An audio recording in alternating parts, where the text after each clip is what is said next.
Salut les graines d'entrepreneurs. Petite vidéo pour vous parler d'un sujet en particulier. C'est la suite de la vidéo que j'ai déjà faite sur Asazu. Donc je vous mettrai un lien par ici. En fait, je me suis rendu compte après coup de pourquoi les gens faisaient la promotion de la SASU et pas des autres types d'entreprises. Pourquoi donc?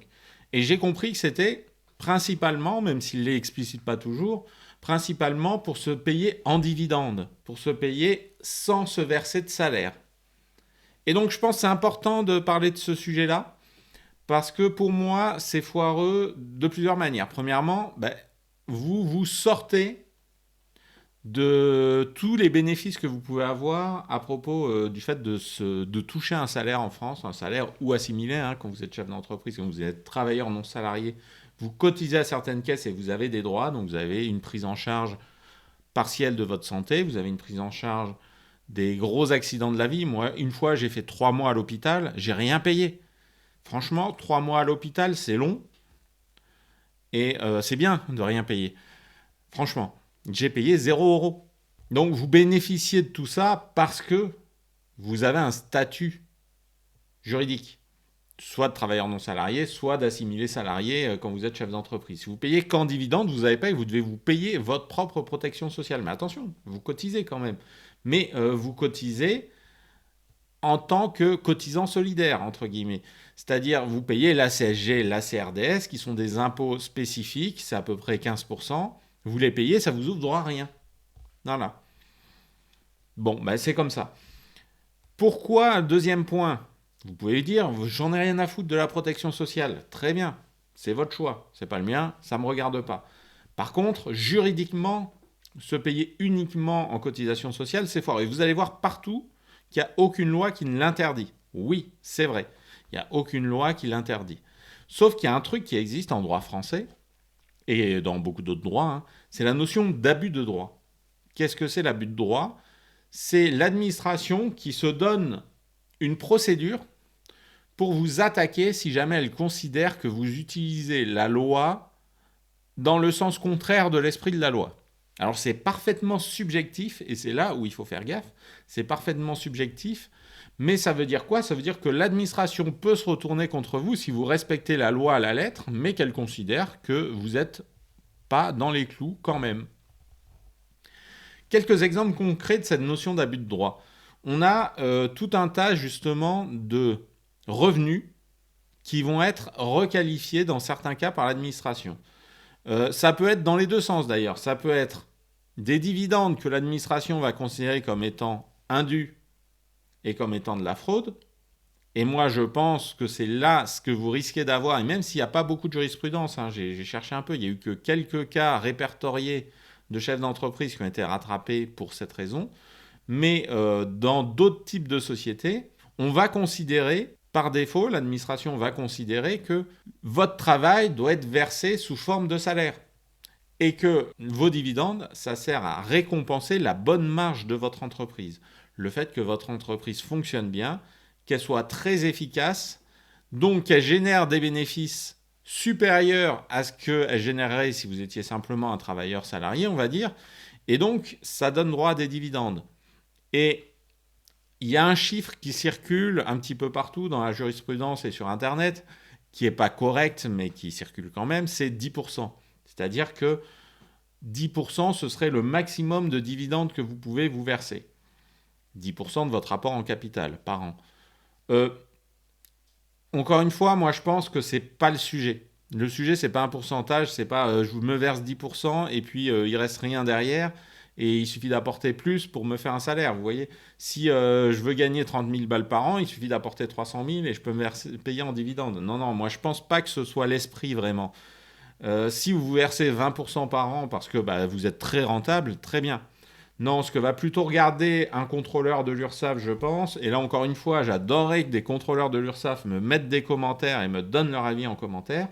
Ce que va contrôler une personne de l'URSSAF, c'est si votre rémunération de dirigeant correspond à une rémunération type de dirigeant ou de travailleur dans le même domaine. Et donc typiquement, vous êtes comme moi chef de projet. Un chef de projet, on va dire, ça gagne entre 2 et 5 000 balles par mois. Donc l'administration va regarder si vous gagnez entre 2 et 5 000 balles par mois. Si vous versez 3 000 balles par mois et que vous avez à la fin 10 000 de dividendes par an, quand bien même vous y ayez mis, je sais pas, 15 000 euros de capital, moi, mon interprétation personnelle, c'est que pour l'URSSAF, ça passera. Ils vont se dire, ok, ils se versent un salaire normal, en plus il y a des dividendes, très bien. Voilà.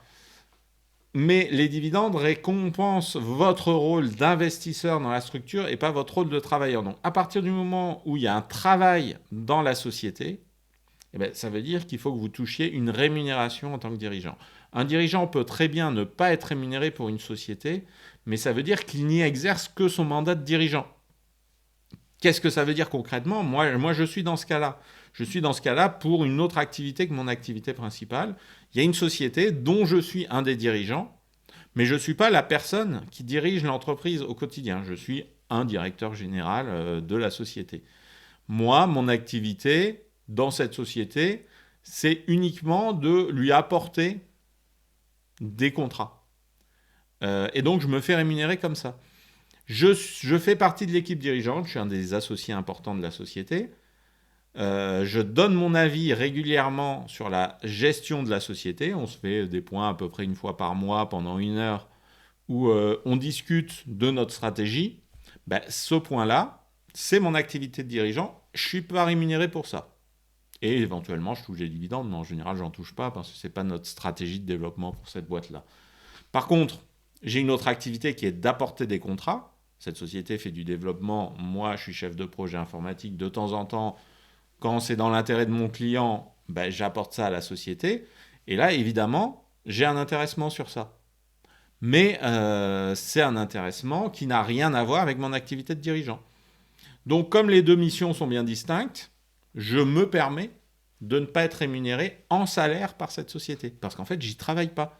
Je ne suis pas là au quotidien à aller voir les équipes, à leur dire toi tu fais ci, toi tu fais ça, et moi à mettre les mains dans le cambouis et à travailler. Donc étant donné que le travail n'est pas assuré par moi, il y a une légitimité à ce que je sois dirigeant non rémunéré. Quand vous êtes dirigeant d'une SASU, si ce n'est pas vous qui payez un salaire et si personne touche un salaire, alors vous risquez de vous prendre l'administration. Il y a plein de gens à qui ça n'arrive pas. Ok, très bien. Mais encore une fois, je vais vous rappeler ce que j'ai dit dans une autre vidéo. L'IA existe, elle est là. L'IA analyse vos bilans. L'IA va regarder tout ça. Ça va être très rapide. Il va y avoir un moment où quelqu'un à l'administration va se dire, peut-être en regardant ma vidéo d'ailleurs, il va se dire, tiens, si on vérifiait que toutes les SASU, là, elles sont dans les clous et qu'elles se versent bien des salaires, il va faire tourner un robot.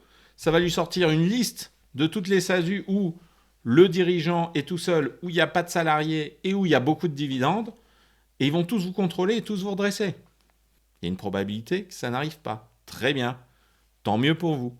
Moi, mon opinion, c'est que choisir un statut juridique pour faire un truc très, très, très limite d'un point de vue légal et se dire c'est moi qui ai raison, vous allez voir, ça va passer, c'est un risque. Moi, je préfère vous donner des statuts où vous êtes dans les clous, donc l'entreprise individuelle ou le URL pour commencer, c'est le mieux. Vous êtes dans les clous, vous cotisez ce que vous devez cotiser, vous versez la rémunération que vous devez vous verser. Éventuellement, vous faites un petit peu d'optimisation, mais parce que vous avez droit à cette optimisation. L'optimisation légitime, c'est quand vous êtes dans une situation où vous ne bénéficiez pas de tout ce dont vous avez droit et tout d'un coup, vous vous en rendez compte et vous changez. Donc si vous avez le droit à des choses, à des allègements fiscaux, il faut en profiter. C'est un droit. Voilà, c'est comme ça. C'était conçu justement pour pas que l'État vous entube trop. Donc, si vous choisissez consciemment de vous faire plus entuber par l'État, c'est con. Par contre, si vous modifiez la réalité pour avoir une représentation comptable qui ne correspond pas à la réalité dans le but de réduire vos cotisations, ça, c'est de la fraude. C'est ça la différence entre l'optimisation légitime où simplement, pendant des années, vous êtes planté sur votre organisation et vous payez plus que ce que vous devriez. Et la fraude, où en fait, vous modifiez, vous tordez la réalité pour rentrer au chausse-pied dans une case où vous n'êtes pas. Voilà, il faut bien distinguer ces deux notions. Moi, je vois les deux. Je vois les gens qui disent « Oh moi, je travaille pas dans cette boîte. » Mais t'es là toute la journée en train de faire des trucs pour tes clients. Oui, non, mais sinon, je me paye pas en dividende. Donc, je travaille pas, je me paye en dividende. Mais oui, mais si tu travailles, c'est que tu travailles, point. Et de l'autre côté, il y a les gens qui veulent bénéficier d'aucune niche fiscale, parce qu'ils se disent oh là là, attention, l'URSSAF va me tomber dessus. Mais non, il y a des choses, vous y avez le droit. Vous avez le droit de prendre une partie de votre téléphone professionnel avec votre entreprise. C'est logique. Vous avez le droit de prendre une partie de votre maison en loyer. C'est logique, c'est pas de la fraude. Vous occupez une partie pour votre activité professionnelle, c'est l'entreprise qui paye. C'est normal. Voilà, distinguez bien ces deux trucs-là.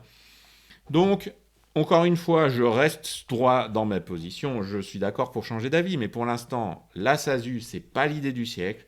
Mettez-vous en entreprise individuelle si vous n'avez pas d'investissement à faire, si vous n'avez aucune raison d'avoir cette distinction entre votre patrimoine professionnel et votre patrimoine personnel.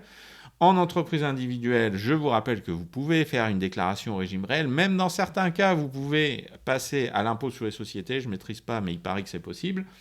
Voilà, donc mettez-vous en entreprise individuelle si vous n'avez pas de notion de capital. S'il y a une notion de capital à apporter, voilà, d'activité un petit peu autonome, éventuellement une activité que vous voulez revendre plus tard, passez en EURL. Voilà, c'est-à-dire c'est l'équivalent de la SARL quand vous êtes tout seul. Et si vraiment vous avez une très bonne raison, passez en SASU. Mais la seule très bonne raison que je vois de passer en SASU, c'est si vous faites énormément d'argent et que vous voulez réinvestir directement dans la société sans tout vous verser en salaire.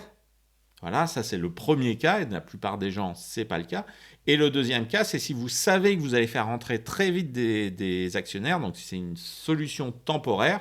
Pendant 6 mois, vous êtes en SASU et après, vous passez en SAS parce que vous avez des pactes d'associés à faire et une relation spécifique à gérer avec des investisseurs. Et la plupart d'entre vous, ce sujet ne vous concerne pas.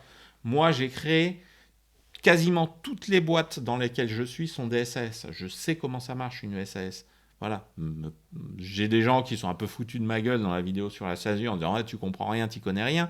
Je suis dirigeant d'une SAS et je suis actionnaire de plusieurs SAS. Ça va. Par contre, une SASU, ça sert à rien. Je confirme, je reste droit dans mes bottes. Allez, je m'énerve tout seul, ça sert à rien. Donc, si ce que je vous dis vous intéresse, mettez un pouce bleu. Partagez-le avec vos copains qui vous disent qu'il faut être en SASU. Si vous pensez que des vidéos comme celle-là vont vous intéresser à l'avenir, abonnez-vous. Et sinon, il ne me reste plus qu'à vous souhaiter une bonne journée.